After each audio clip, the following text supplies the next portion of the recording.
Hello, my name is Ramiro Cuenca. I'm a mockup specialist at the Sawmill Studios. In this first tutorial, we're going to take a look at PeelSolve. PeelSolve is an Autodesk Maya plugin used to clean and solve motion capture data. This plugin was developed by one of the Sawmill's partner, Alistair McLeod. The first thing we're gonna do once we have Maya open, we're gonna make sure that our plugin is loaded. You can see it here at the top, PeelSolve.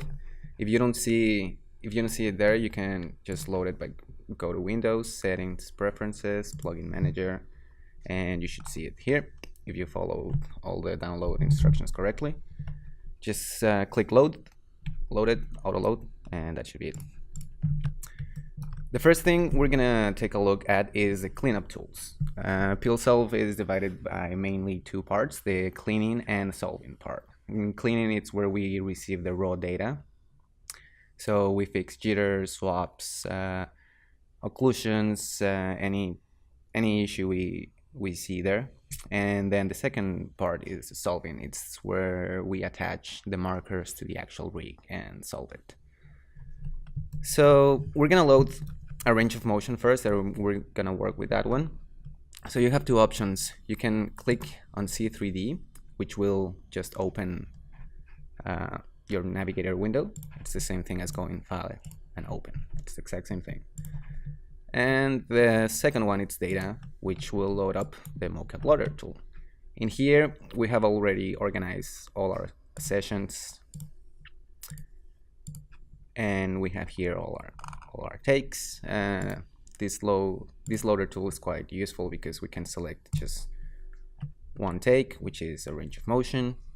You can see here the C means cleaning and the S means solving. This is just how many files and how many cleaning files and how many solving files we have for that shot. So we can see here that Megan_cup, we have 2 cleaning files and 1 solving file. And for range of motion, we have 4 Megan_sit, we don't have anything. The frames, here is how many frames the scene is. If you see a lot of frames, that's because it's at 120. And you can select a bunch of things like open raw, build a cleaning, build a solving, import templates, but all of these we'll take a look at as we progress on these tutorials. So we're just gonna select the range of motion and hit build cleaning. Just hit yes, and it just loaded the range of motion. So we're gonna close this for now. For newest versions of Maya, I think it's 2016 forward, the markers are not gonna be visible when you open it, but the only thing you need to change is your viewport. Instead of viewport 2.0, just go to default viewport and you'll see them there.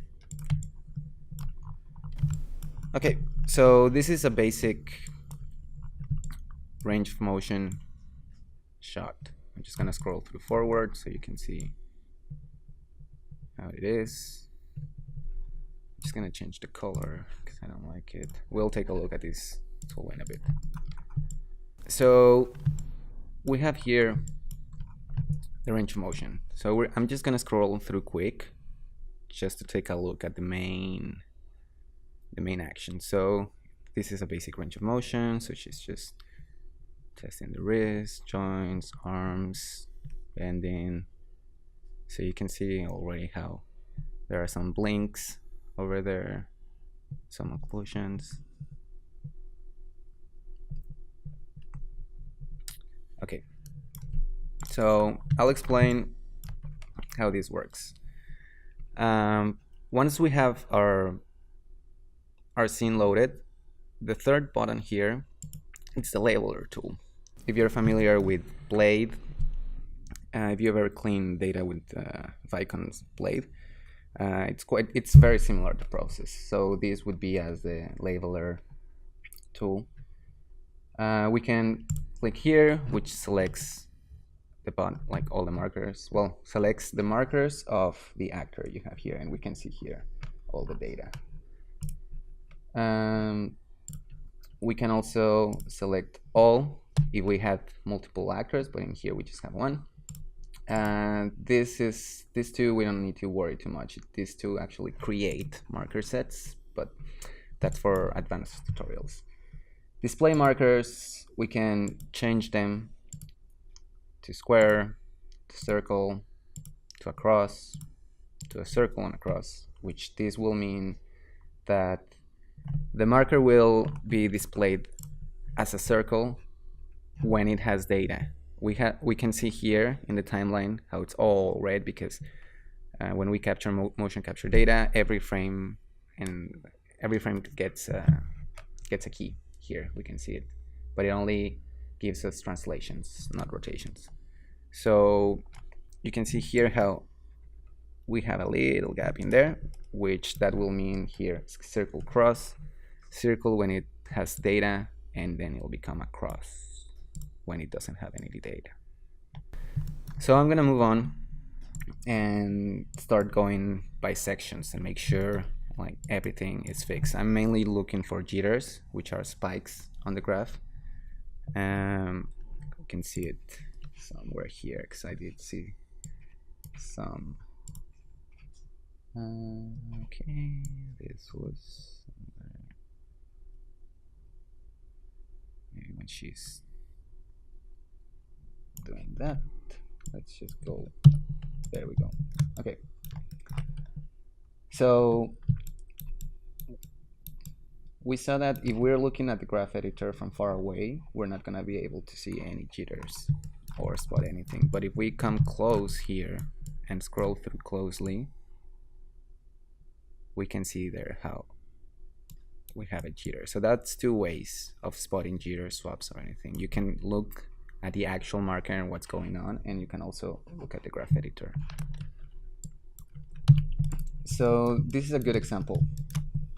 The way to fix jitters is we just need to remove these spikes we're seeing here, because the motion, we can see it in the graph. It goes from here, and it's very clear how the curve should go. And you can see it's only in this area where it gets jittery, and at the rest it goes fine, nice and smooth. This is because in the action she's going to like touching her toes, so that makes these markers less visible. So that's why we get these jitters. And this is actually a quick fix. The only thing we need to do is select all the area that we want to remove. If you hold Shift and Control at the same time while selecting, you can select multiple keys at the same time. And the goal is to select the keys we want to remove. You have to be careful on how much data you remove, because some of these data can be fixed with a filter that we're going to do after, but it's not very recommendable to leave all the jitters to be fixed by the filter. So we need to help the graph here. So notice how I'm only removing the main big spikes, like these little ones. This is what I was talking about. These will be fixed by a filter, but not these ones, because what the filter does is it takes an average of the keys on the left and the keys on the right and tries to interpret the correct curve, so it will push down these keys. But it only works when it's minimum jitter. Like this kind of jitter, it's already too much. And what we'll create, instead of bringing these keys up like this, what it'll do, it will create, like it will spline the curve and we'll have a drag, so we'll get this. So be sure of that.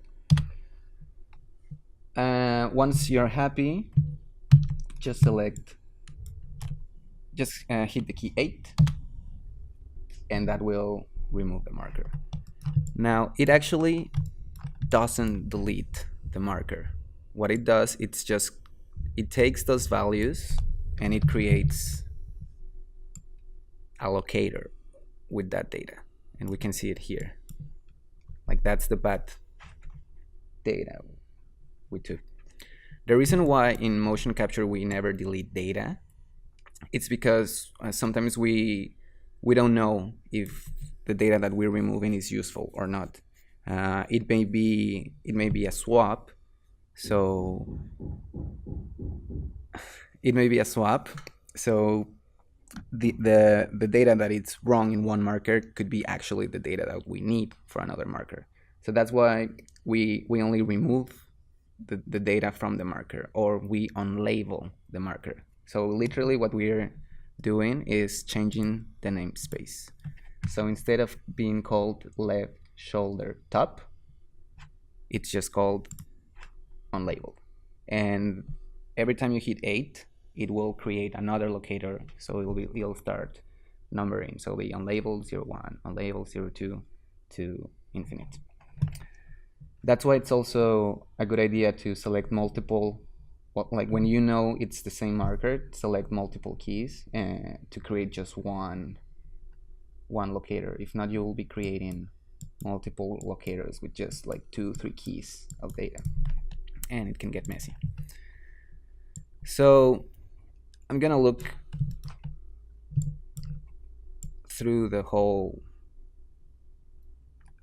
scene, and I'm gonna start first with the hip, move forward to the legs, and then go to the top, and I'm gonna try to detect these jitters. With this icon, the little eye, you can hide and select the markers that you've deleted. Oh well, that you've unlabeled. So I'm gonna center the hip, which is the area that I'm gonna focus first and the most important one. And I'm just gonna scroll through slowly. Like I can see a jitter here on the arm, but I'm focusing first on the hip.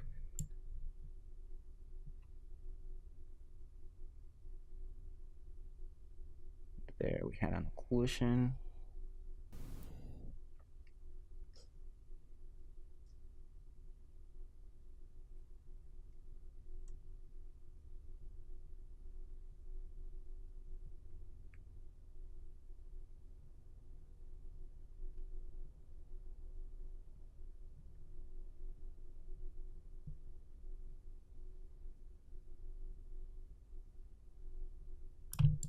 Here, whenever there is an important movement or important motion like this one, where it's a huge change of shape, that's when I would pay more attention to see what's going on. So I can see a little jitter on the hip, so I'm just gonna go in there and fix that.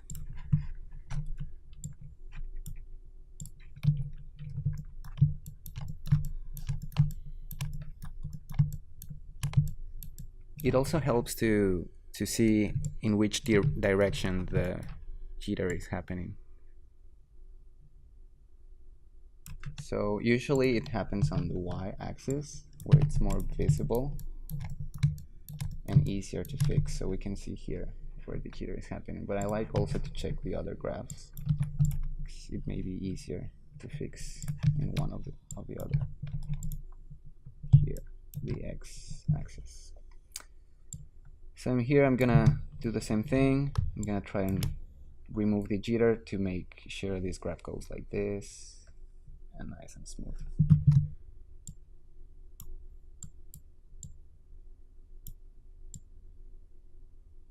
So notice how I'm not just deleting all the data, because I could just do this.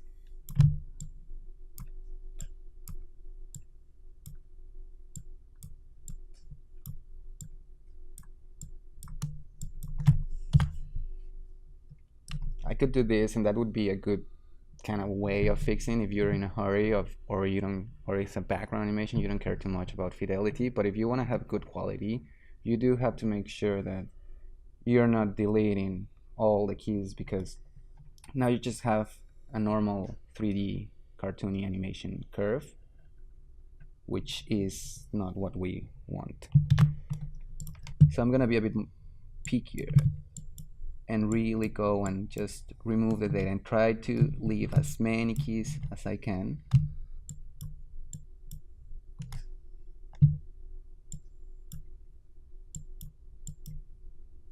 And just remove what I think is wrong. And remember, motion capture data doesn't look the same as animation data. So sometimes a jitter in a curve could be actually what we want. So we have to be really careful on what we remove and on what we leave.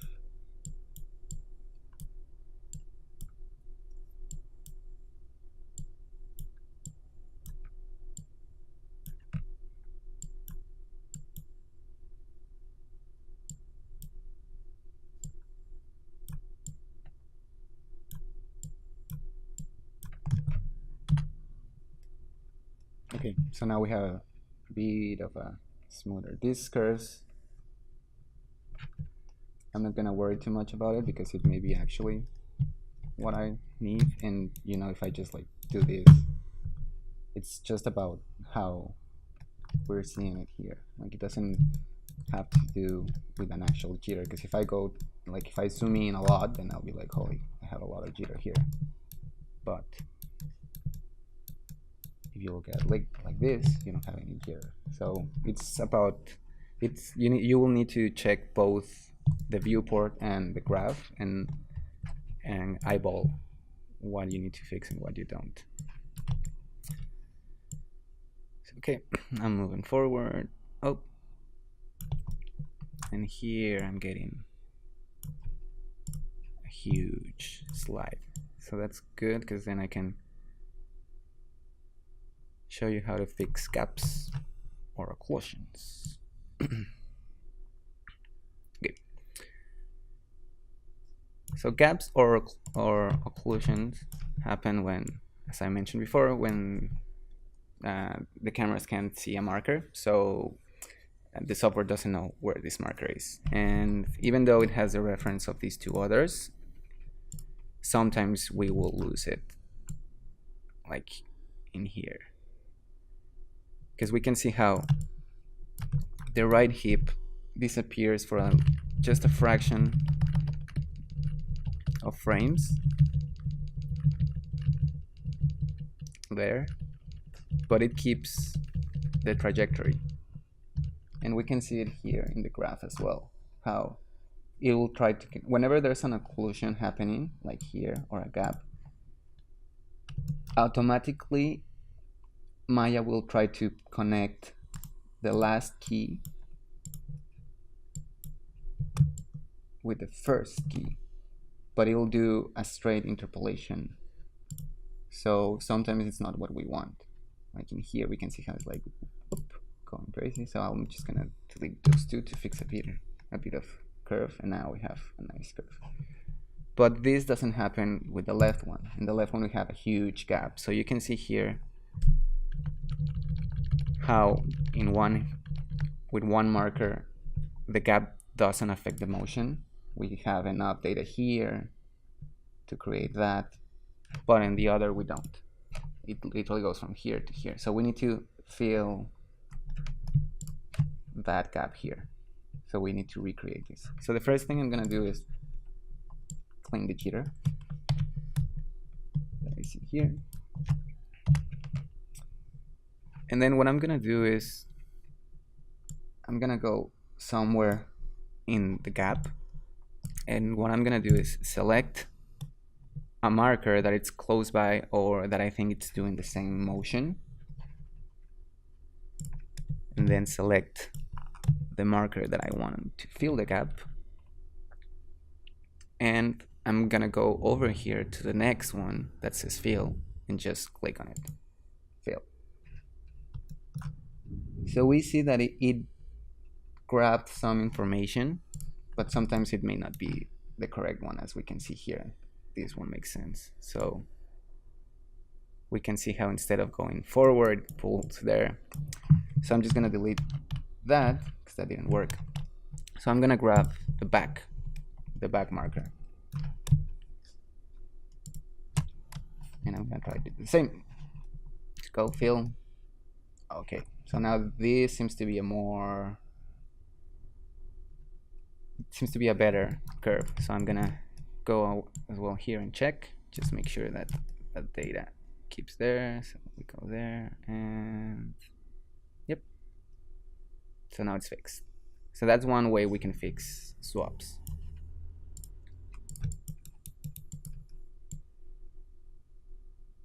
have another one in the leg there, but I haven't gotten to that part.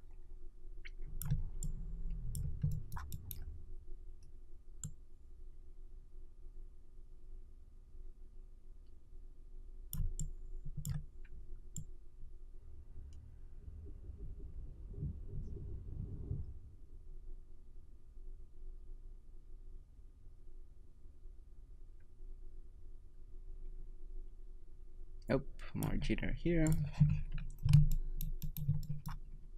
Oh, and we can see some jitter here as well. So I'm just gonna quickly fix this.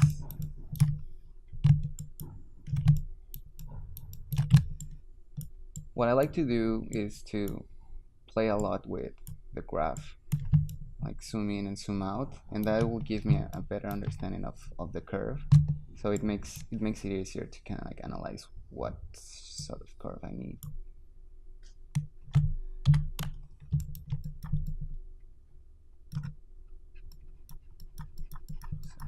So let's find where am I? Here it is. So there we go.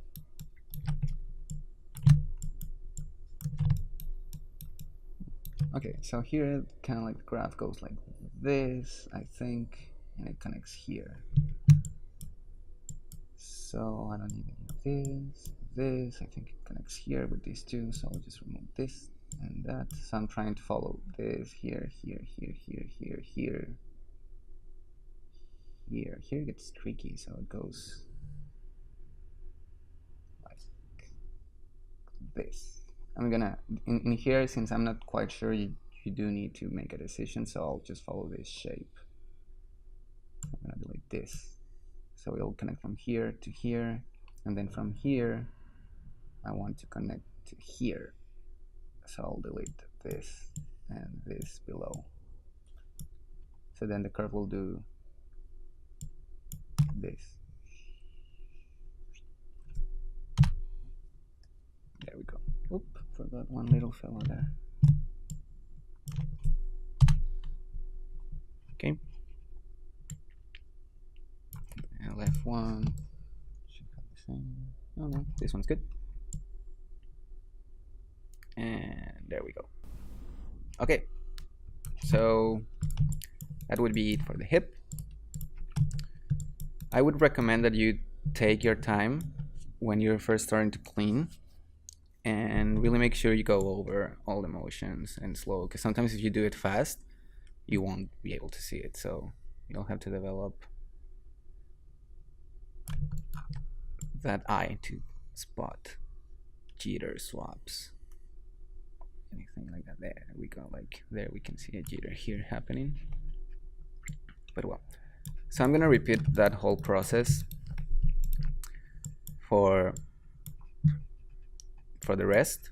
I'm gonna be fast forwarding this because it'll be too boring for you guys to see me clean all the body. If I do come across with something important, I will start talking again to normal speed so I address that specific issue, but if not, just try to follow it. I'm not gonna do anything that I haven't explained, so just bear with me.